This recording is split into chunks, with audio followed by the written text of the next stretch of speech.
कदम कदम पर मौत खड़ी थी, कदम कदम विश्वास भरा था। छिप छिप कर बैठा था दुश्मन, कोई कैसे दलदली इलाके को पार कर सकता है। किसी को अंदाजा भी नहीं था कि यहां पर भारतीय टैंक आ जाएंगे। आखिरकार वह मंजिल भी आ गई थी। उस जगह का नाम था हिल्ली। हिल्ली पूरी पाकिस्तान के उत्तर में मौजूद था। हिल्ली का कुछ भाग हिंदुस्तान में था तो कुछ भाग पूरी पाकिस्तान में था। इसी हिल्ली के बीच में एक रेल गुजरा करती थी। हिल्ली ही वह इलाका था जिसके जरिए ढाका जाना बेहद आसान था। हमारा मकसद तो ढाका जाना था, मगर उस तक पहुंचने के लिए हिल्ली पर फतेह करना बेहद जरूरी था। मगर सामने तो मौत खड़ी थी। कदम कदम चप्पे चप्पे पर पाकिस्तानी फौज खड़ी थी। आज हम जिस लड़ाई की बात कर रहे हैं, इतिहास में यह सबसे खूनी लड़ाई थी। यह समय था 1971 का। जैसे ही नवंबर का महीना आया तो ये तय हो गया था कि पाकिस्तान के साथ लड़ाई होना तय है। हिल्ली की लड़ाई इसलिए भी खास है, हिंदुस्तान के इतिहास में यह एक इकलौती लड़ाई थी जिसमें एक नहीं बल्कि तीन महावीर चक्र मिले थे। 23 नवंबर 1971 की वह खूनी रात ब्रिगेडियर शमशेर सिंह याद करते हैं। टिन के डब्बे होते हैं, उनके अंदर पिन निकाल के हैंड ग्रेनेड डाले हुए, और जैसे ही आखिर हिल्ली की लड़ाई में 8 गार्ड्स बटालियन को ही क्यों चुना था? आखिर फील्ड मार्शल मानेकशॉ क्या चाहते थे? जैसे ही 8 गार्ड्स बटालियन को पता चला तो फिर युद्ध में जाने के लिए उनकी भुजाएं फड़क उठी थी। रातों रात अलग अलग दस्ता तैयार कर लिया था। दुश्मन को इसकी भनक भी नहीं लगने दी थी। वो रात कयामत की रात थी। वो जानते थे कि सारे सैनिक वापस नहीं लौट पाएंगे। हिंदुस्तान की मिट्टी कुर्बानियां मांगती है, लिहाजा इस लड़ाई में भी ऐसा ही हुआ था। रात का समय था, हर तरफ गोला बारूद बिछा था, मगर हिंदुस्तान के सैनिक के कदम डगमगाए नहीं थे।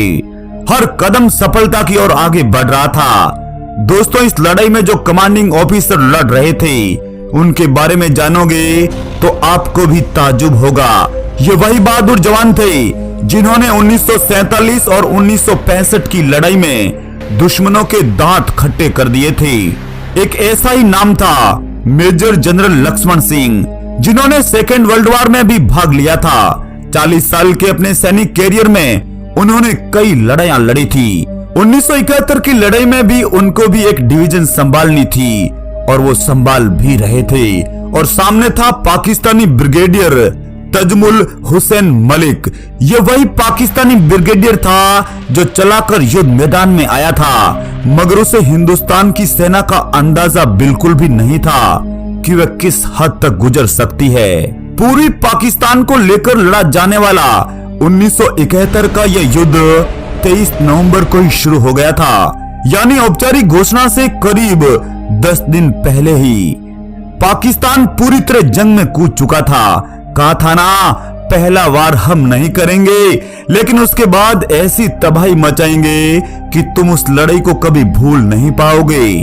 हिंदुस्तान की सेना अपना कदम आगे बढ़ाए जा रही थी। ढाका तक का रास्ता सुरक्षित करना बेहद जरूरी था। इस कार्रवाई के लिए अलग अलग सेक्टर में अलग अलग जगहों को चयनित किया गया था।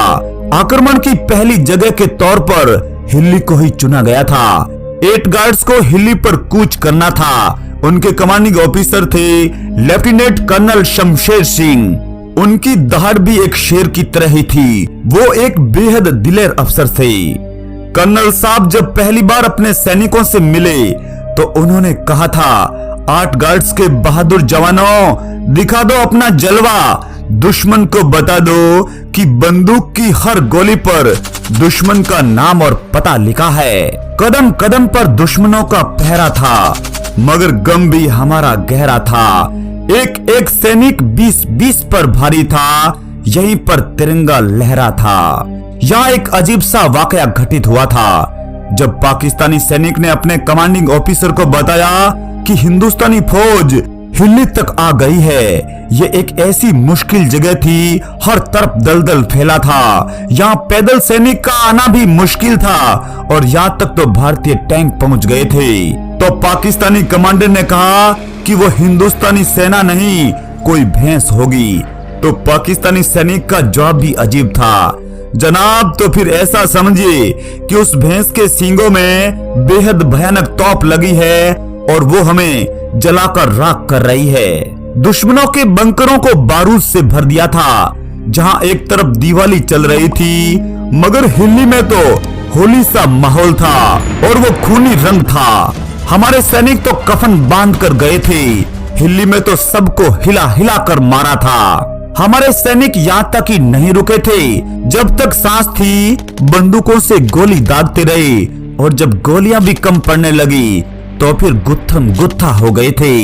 दुश्मनों की खोपड़ियों को इस तरह टकराया था कि उनका खून भी पानी बन गया था। 19 दिनों का ये गजब का पराक्रम था। इस लड़ाई में हमने अपने बेहतरीन 68 जवानों को खो दिया था, मगर हमारे सैनिकों ने अपने गम को गुस्से में बदल दिया था। दुश्मन से टकराते रहे, बूंद बूंद रक्त का कतरा राष्ट्र के लिए बहाते रहे। ना ही कदम डिगा और ना ही हौसला। प्रहार की तारीख तय थी 22-23 नवंबर की वो काली रात, मगर उस इलाके के बारे में अधिक जानकारी भी नहीं थी।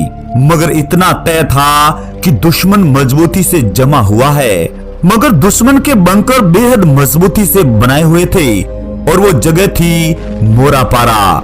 यहाँ इंच इंच पर पहरा था, हर कदम पर किलेबंदी थी, हर घर किला था। उस इलाके में कीचड़ और पानी भरा था।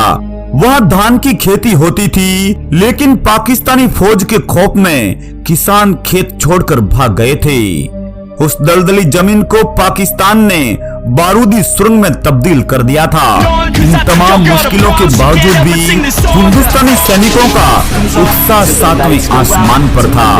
अब हिंदुस्तानी सेना को अलग अलग ठिकानों पर मुठभेड़ करनी थी और ये जगह थी नोआपारा, मोरापारा, चांदीपुर, हकीमपुर, दंगापारा और हाई स्कूल। हिल्ली की लड़ाई ऐसे ही मतवालों की कहानी है जो देश की रक्षा हेतु जुनून की हदों को भी पार कर गए थे। हिल्ली की लड़ाई में 8 गार्ड्स के 70 जवानों ने वीर गति पाई थी। इतिहास में 8 गार्ड्स इकलौती ऐसी पलटन है जिन्होंने एक ही लड़ाई में 3-3 महावीर चक्र प्राप्त किए थे। महावीर चक्र विजेता second lieutenant Shamsher Singh Samra, lieutenant colonel Shamsher Singh, lance naik Ram Ugre Pandey को भी मरणोपरांत महावीर चक्र दिया गया था। इसके अलावा बटालियन को 2 वीर Chakra, 1 Sena medal, 3 mention in dispatches, theatre honour east Pakistan, battle honour Hilli से भी नवाजा गया था। और जैसे ही 1972 का दिन आया तो फिर रिपब्लिक परेड में जिस 3 यूनिट का चयन हुआ था उसमें 8 गार्ड्स के जवान भी मौजूद थे। हिल्ली की जीत के साथ ही बोगरा और ढाका का रास्ता खुल गया था, जो आगे आने वाले समय में बड़ी भूमिका निभाने वाले थे। और फिर जैसे ही 16 दिसंबर 1971 का दिन आया तो फिर पाकिस्तान ने सरेंडर कर दिया था, और वह भी करीब 93 लाख सैनिकों के साथ। इतना बड़ा सरेंडर इतिहास में एक रिकॉर्ड सा बन गया था। उसी की बदौलत बांग्लादेश का जन्म हुआ था। दोस्तों, इस लड़ाई के बारे में आपके क्या विचार है? अगर चैनल पर नए हैं तो चैनल सब्सक्राइब जरूर कर लीजिएगा। जय हिंद, वंदे मातरम।